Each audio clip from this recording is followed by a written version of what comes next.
They've, knocked on the door and rushed in or kicked it in, doesn't matter. They entered the place and they've terrorised this family. Think about it. People coming in, balaclavas, boiler suits on and sawn-off shotguns. They went and sent divers in and they retrieved 108 items. Now, that's quite a lot of items. But I think that in relation to the total haul, it's not a lot of items. This is where it gets cloudy. I'm Andrew Rule. This is Life and Crimes. Our guest in the studio is Fabian. Fabian has several names, but today he's using the name Fabian Christian because that is his pen name. And he's here because he has written what is a novel, and yet it is something a little different from a novel. It is a novel based loosely on true events. And that is where Life and Crimes comes into this, Fabian, because true events is where we live. That's right. And as a very, very old crime reporter, I can recall back in the mid-1980s a most fascinating and interesting crime where a bunch of armed and masked people raided a property, a homestead property, up in the Yarra Valley near Yarra Glen, and made off with a fantastic treasure trove of opals and gems and other valuables, that sort of stuff, collectibles essentially, which, depending who you listen to, were worth many millions or tens of millions or a fantastic amount of money. All of which was a bit hypothetical for the crooks concerned because A, they weren't insured, so the person they robbed didn't get any insurance, and B, it was such a big heist of so many readily identifiable objects that the crooks bit off more than they could chew. Indeed, and it was sort of too hot to handle. But you have written or produced a novel based, I believe, on a manuscript, an old, faded, tattered manuscript that fell into your possession way back in the 90s. Yeah. True or false? True, around 95. Tell us what happened. It's actually in the author's note at the start, but I was working actually at a Blockbuster as a store manager at the time. Yeah. I was playing music and stuff down here in the 90s. Yep. And down here being in Victoria? Yeah, down in Melbourne. You are from?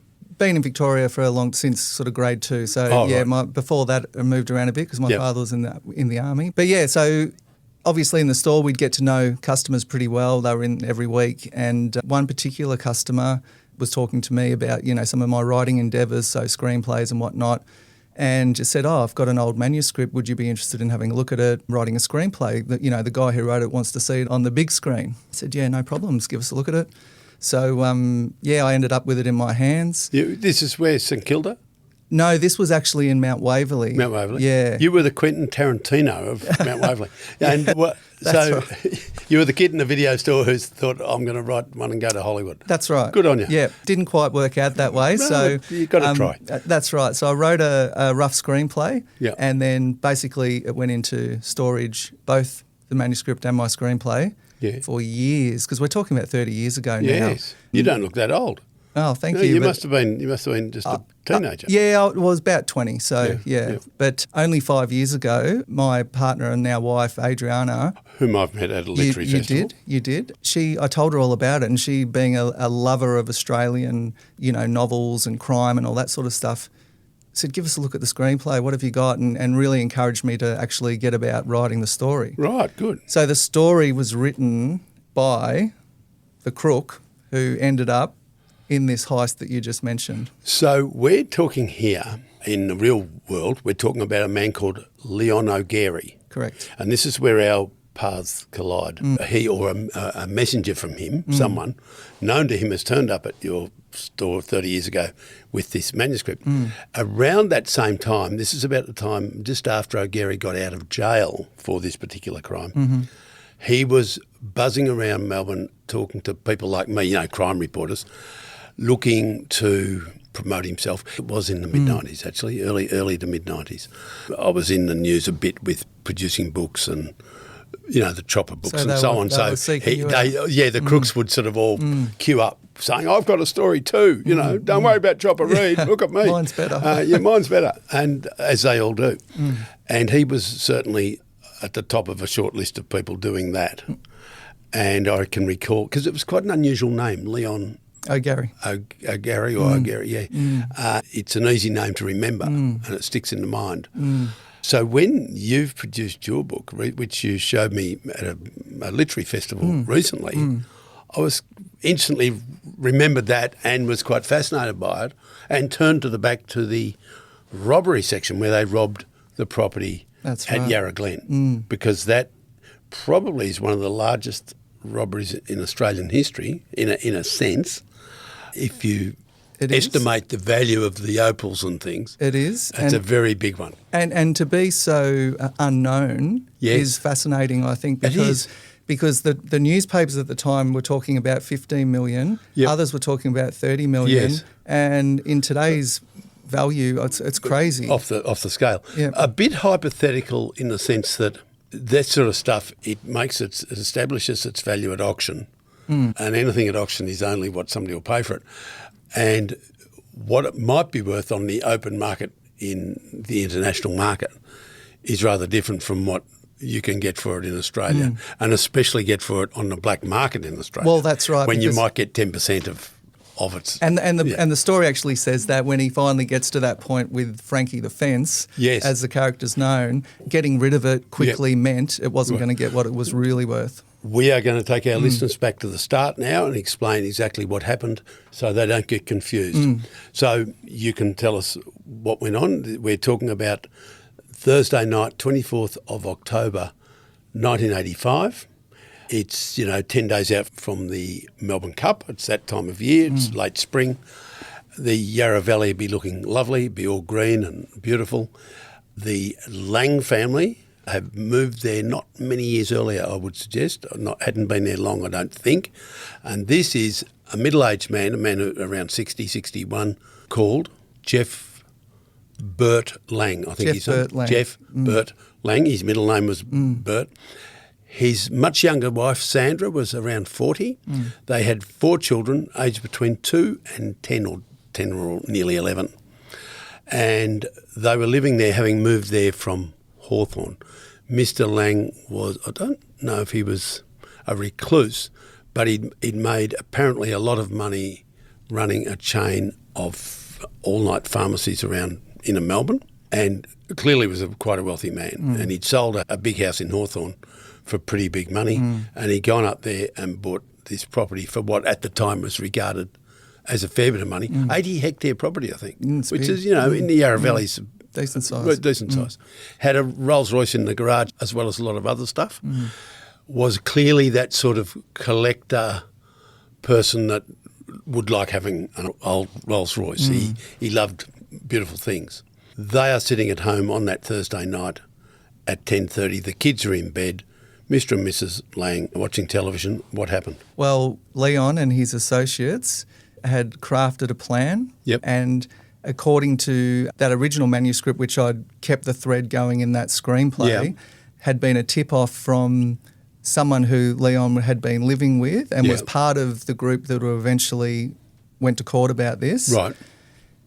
And his version of events were quite different to what the media said, in that Lang was involved in some nefarious stuff as well. So who's saying this? So the person, Leon. His contact had said that he was involved in some other dealings which weren't totally kosher. And that yes, he was a collector and had potentially a lot of valuables. So they're saying he's essentially a big wealthy collector who's a bit of a crook. That was one view of him. That's right. Which may not be true. May not be. He was certainly a big collector with cash. Yep. But we don't know for sure whether he's a crook or not, so we'll allow that through to the keeper. That's right. Yeah. So this is just what was claimed in this original manuscript. Yep. It makes for a hell of a story. It does. Because effectively Leon and his cohort went out there with the intent...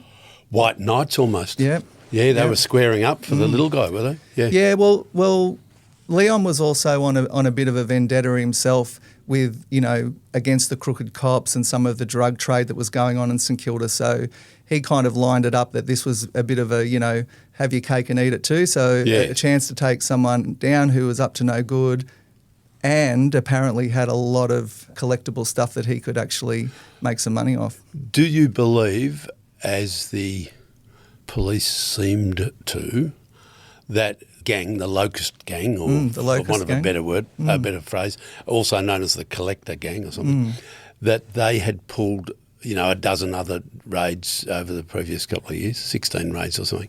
A smaller. Do you believe that to be true? I believe it to be true. Yeah, certainly according to Leon's manuscript, his version, yeah, they were very active and very, very good. Yep. And the crooked cops actually, according to him, were involved in it as well.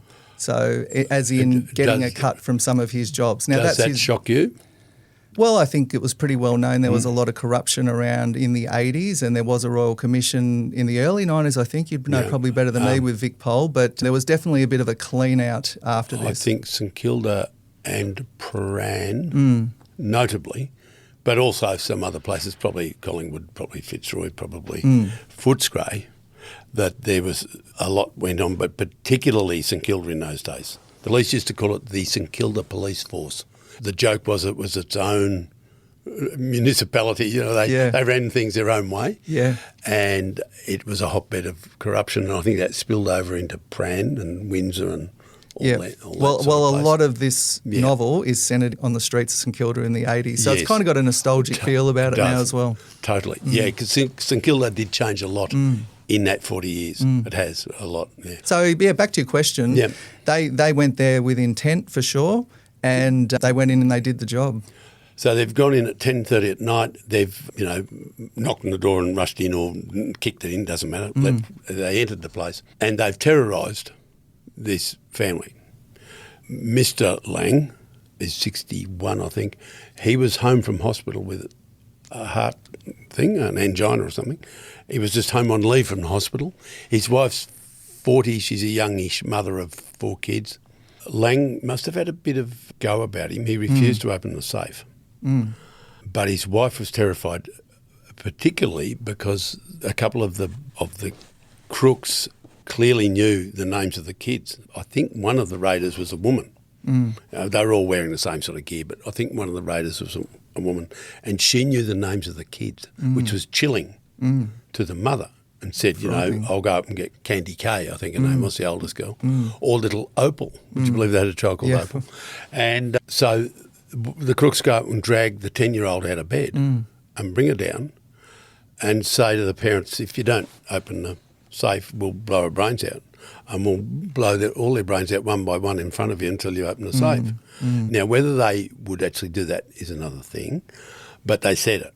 And by saying it, they absolutely terrified the mother and the girl. The effect of which ultimately was that little girl ended up having psychological issues and treatment for years, and her mother, Sandra, died of a heart attack months later, and it was described by a coroner as dying of fright because she died one night a few months later when somebody knocked at the door at night and she got such a fright she died. Now, this is terrible, the effect. Terrible so post-traumatic stress. Let's not white knight these guys too much. No. That's what happened. Yeah.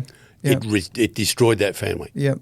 And there was definitely no mention of any children in the account, the original account. There was definitely some correlation because my wife and I did a lot of research, or as best we could in the State Library, going through the old films, which was really laborious and hard work, but we found some great articles about it. And that was one of the first things that struck me. There was no mention of children in the original account, but there was a correlation with one of the members going berserk. And actually in some of the articles, Leon actually put that forward, that he actually tried to settle things down because one of them had gone off his head. Right. So, this is all different versions of events or different accounts, I suppose. Yeah. But as you said, the reality is Mrs. Lang died later, obviously suffering terrible stress, as you would, a home invasion. Think about it, people coming in, balaclavas, boiler suits on and sawn-off shotguns threatening to blow these kids away. And the older child that was old enough to be terribly frightened, it's probably ruined her life. I mean, I'm not sure she's still alive or what, but there's no doubt that it would affect her forever. On any telling, it's a self-serving account by Leon O'Gary. or O'Garry, or however we say it. So on the night, to get back to the action, they do open the safe. They do clean it out. It must have been a very big safe, and there was a lot in it. Then they go around and scour each of the rooms. Now, there's so many collectible things in this house. Our man Jeff Lang had been buying stuff for years, clearly, and they'd come prepared with 2 vans and 30-odd sports bags. You know, remember those sausage bags? Yeah. That people used to carry their footy gear or whatever.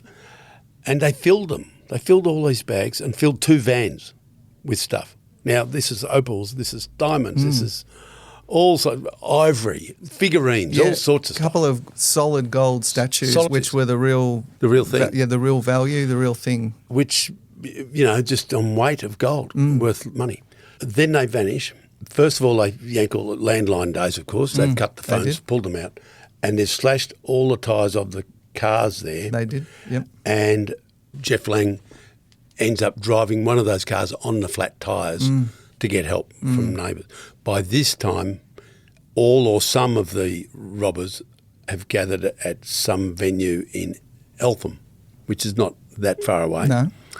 And there they have done a quick divvy up of the loot or something and worked out what they should keep or what's saleable or what's not. And O'Garry, it would appear, has thrown a bit of stuff in the Yarra there and then down at Fairfield. Whether he did it all in one that night or not, I'm not sure, but he certainly threw stuff in the Yarra at 2 points. And later, when he was arrested about 3 weeks later, he told the police pretty well everything. They went and sent divers in and they retrieved 108 items. Now, that's quite a lot of items, but I think that in relation to the total haul, it's not a lot of items. This is where it gets cloudy. Is it 108 out of 1,000 or 108 out of 216 or 108 out of 150? This is where it gets tricky. And no one knows. There's no one alive to tell us that. Well, that's right, because according to, and this is what Bandit or Priest, the book actually relays Leon's version of events, so his side of the story, is that he did mention that he'd thrown stuff in the Yarra, but it was as a decoy to get rid of crooks who were actually trying to catch him and torture him for it.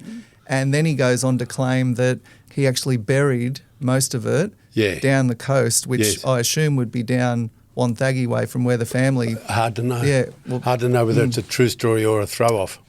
Absolutely hard to know. Or just to make himself look good. And that was one of the reasons why, you know, when I eventually wrote the book, that I really tried to find him. I hired a private investigator and other things because I was actually genuinely interested in hearing his side of the story. Yes, and looking back in cold blood. Yeah, and what happened to the rest of the treasure. Yes. What happened to it? I doubt he got his hands on it because he was in Pentridge and the cops all knew about it and all the rest of it. But what actually went on? Hi, it's Gary Jubilant here. Do you want a real and raw look inside the world of crime? Well then check out my podcast, I Catch Killers, where I interview people from all sides of the law. I draw my firearm and I went into fight mode. I wanted to find and confront this gunman. I'm not getting verbaled, am I? I shouldn't have trusted you. See, I'm trying to open my mind up to defence powers. I know, it's just begging to be said. Yeah, fair call. We have amazing guests every week. Search for I Catch Killers wherever you get your podcasts. This is a very interesting question, and it's one of the reasons I've been so keen to write a anniversary piece, which I've done. But by the time this interview is seen, that story will have been in the paper, the Herald Sun. It is a fascinating question. Was there a hell of a lot more? Did some of it get sold offshore through their usual fences and so on? It is alleged that there were people in a syndicate who would send stuff to Europe via Asia. That's correct. And it would get sold over there. And there were stories disseminated by the police in the days after the robbery.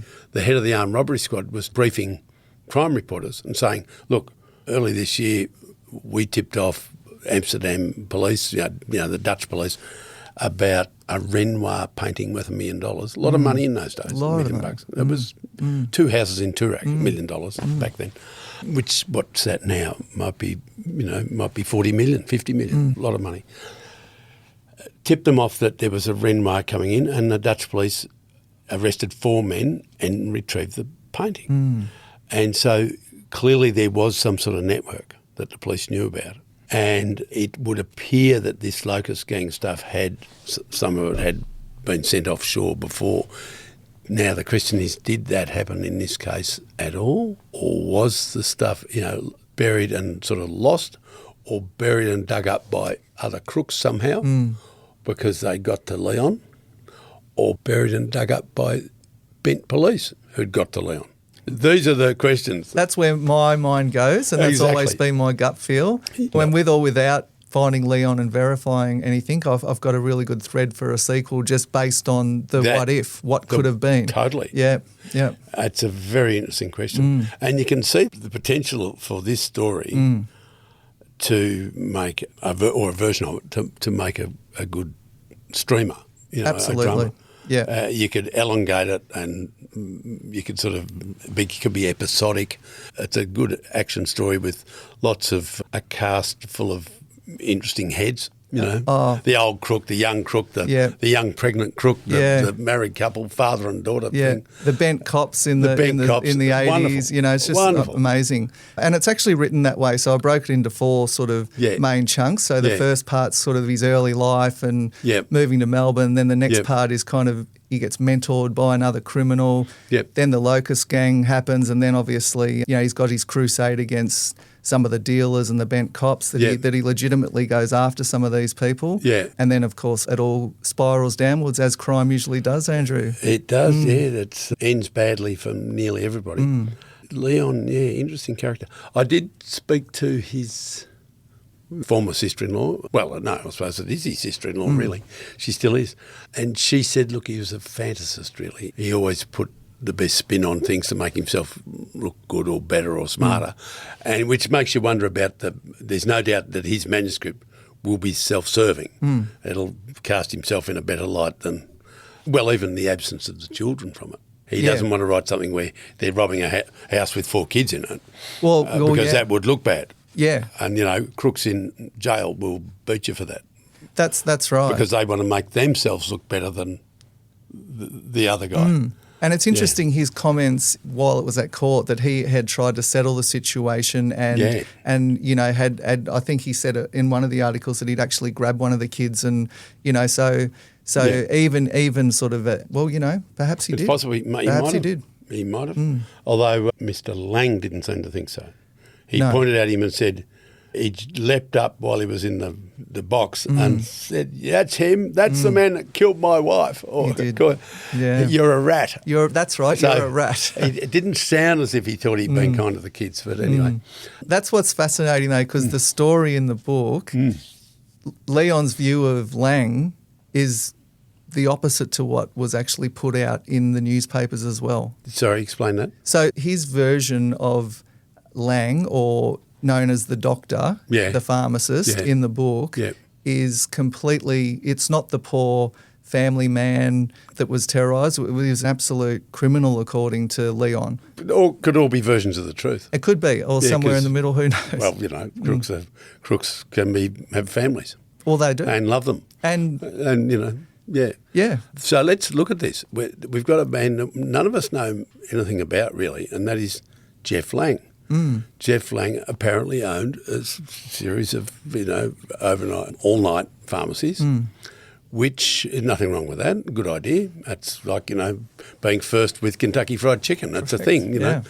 But the thing about all-night pharmacies around inner Melbourne in the 80s, they would be the perfect place to trade in drugs in that sort of grey area where drugs can sort of drift out of the official channels into the unofficial channels, and that grey area where there's doctors in places like St Kilda would prescribe opioids and junkies would be in there getting lots of them, etc., etc.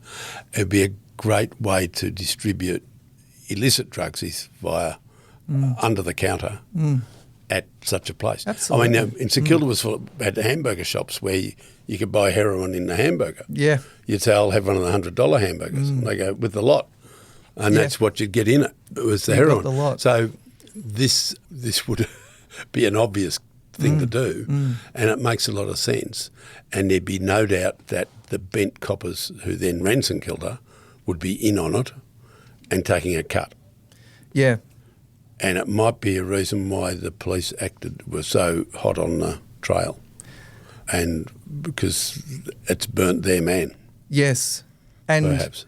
And that was probably one of the things that struck me the most is, according to Gary, the level of corruption and the bent cops controlling. Like, obviously, you'd be a lot more across it. But as I was sort of reading it as a young guy in my 20s, I was like, what the hell? Could this be right? These guys are actually every bit as bad as, they're crooks as well. Well, yeah, totally. Oh, and indeed, some of them were. And St Kilda was notorious, and rightly so. And, to this day, some ex-police, will tell you about the things that happened in St Kilda and the way that St Kilda police treated police from beyond St Kilda. They thought they were beyond reproach. Yeah. And one yesterday was telling me that he was sitting in I think he was in one of the squads, crime squad. He was sitting in a police car in St Kilda writing up official stuff. And there's a knock on the door from a very young female constable who says, "What are you doing here?" And he says, "Excuse me?" And she said, "What are you doing here? What are you down here for an out patch?"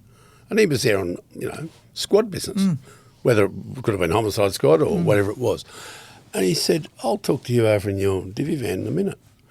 And when I finished doing this, and then he was, let's say, a sergeant, and she was, let's say nothing much. Yeah. And he went and gave her a blister. He roared at her for doing this, and then he got blowback from her senior officers from a senior sergeant or an inspector or somebody at St Kilda. Yeah. They thought they were running their own private fiefdom. Yeah, yeah. And to some extent they were. Well, I think that's right. And the other thing about the end result of this is, and this, what was in the paper lined up with the original manuscript too, that Leon claimed that he was captured and tortured to know the whereabouts of where the loot was.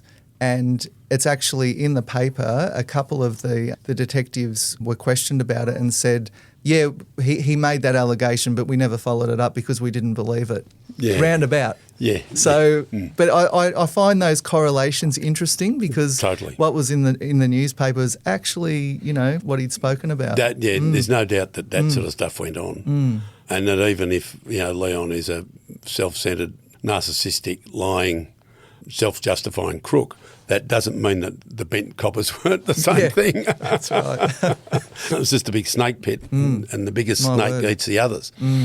So, as Chopper Reed once said. So it's a very interesting tale of a crime that notionally, if you add up the potential prices of these stolen opals and gold things and jewels, it could be the biggest armed robbery ever in Australia. Technically. Yeah. Had it been in cash, it would have been without doubt. But this is it's 9 years after the Great Bookie robbery in the city here at the Victoria Club,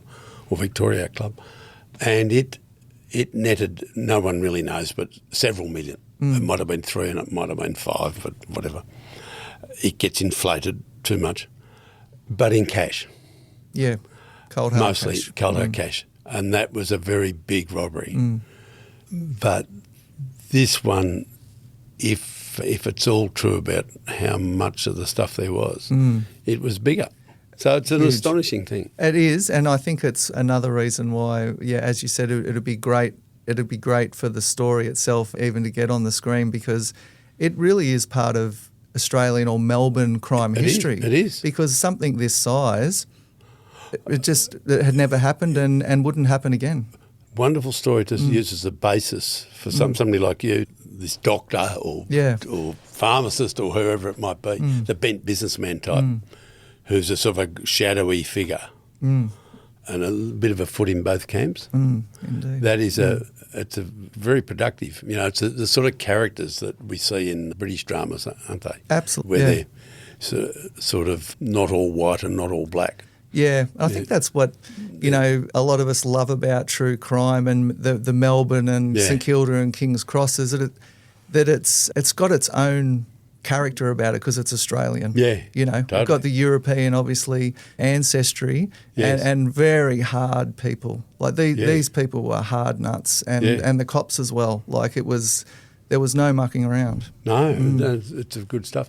So when did you start doing the book? You've worked on this way back in the day when you were young. Yeah. You put it away. Yep.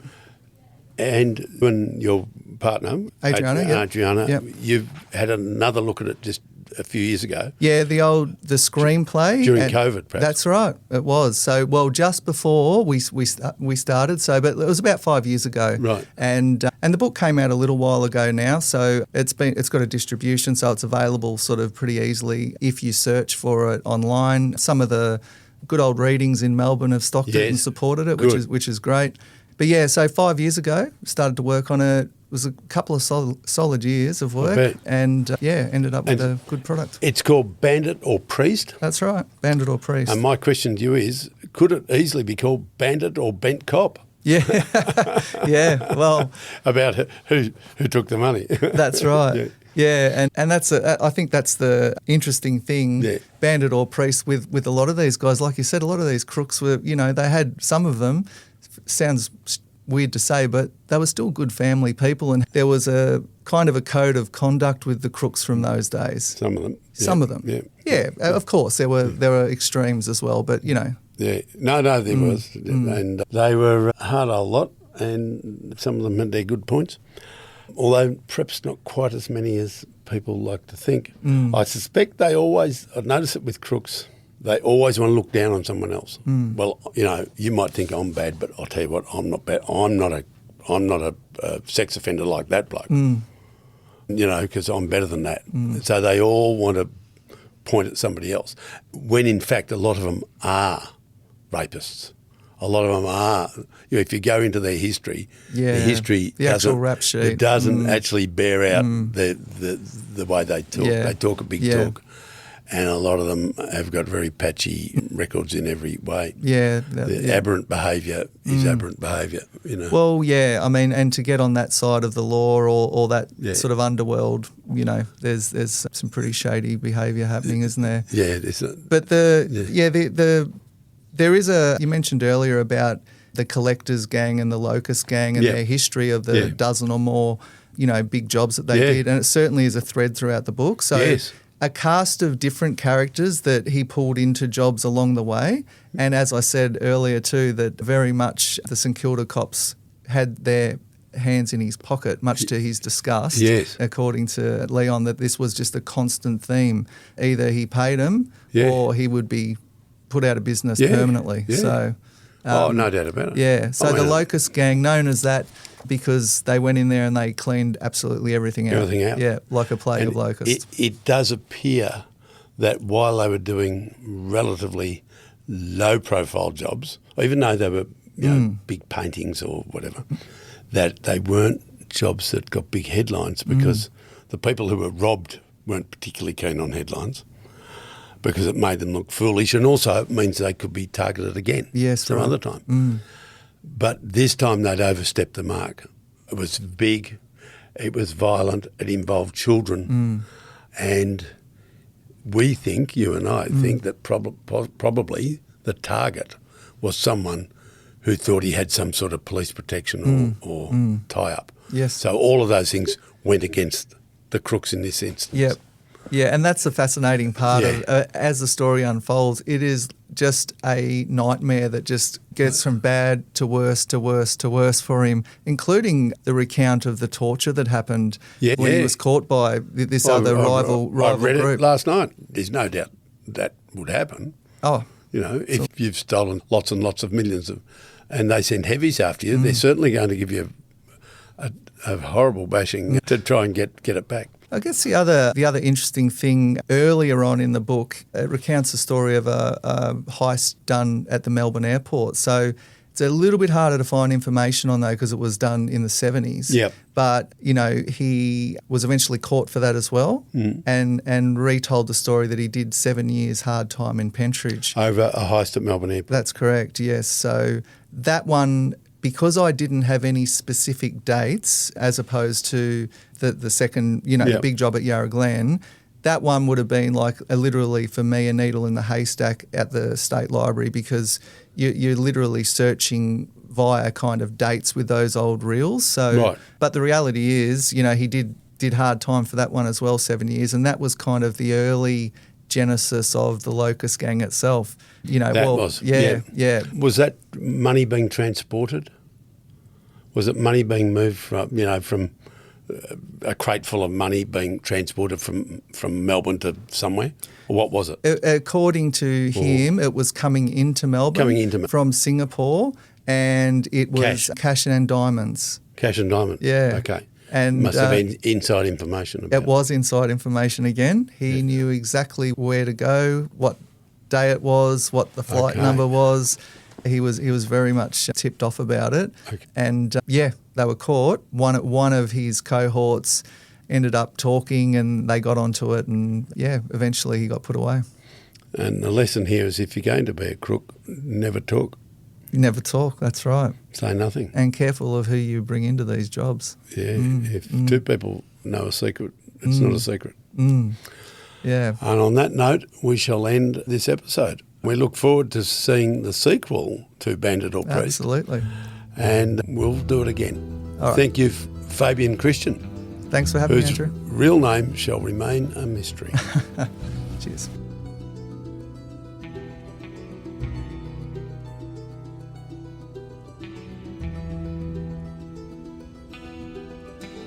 Thanks for listening. Life and Crimes is a Sunday Herald Sun production for True Crime Australia. Our producer is Jonty Burton.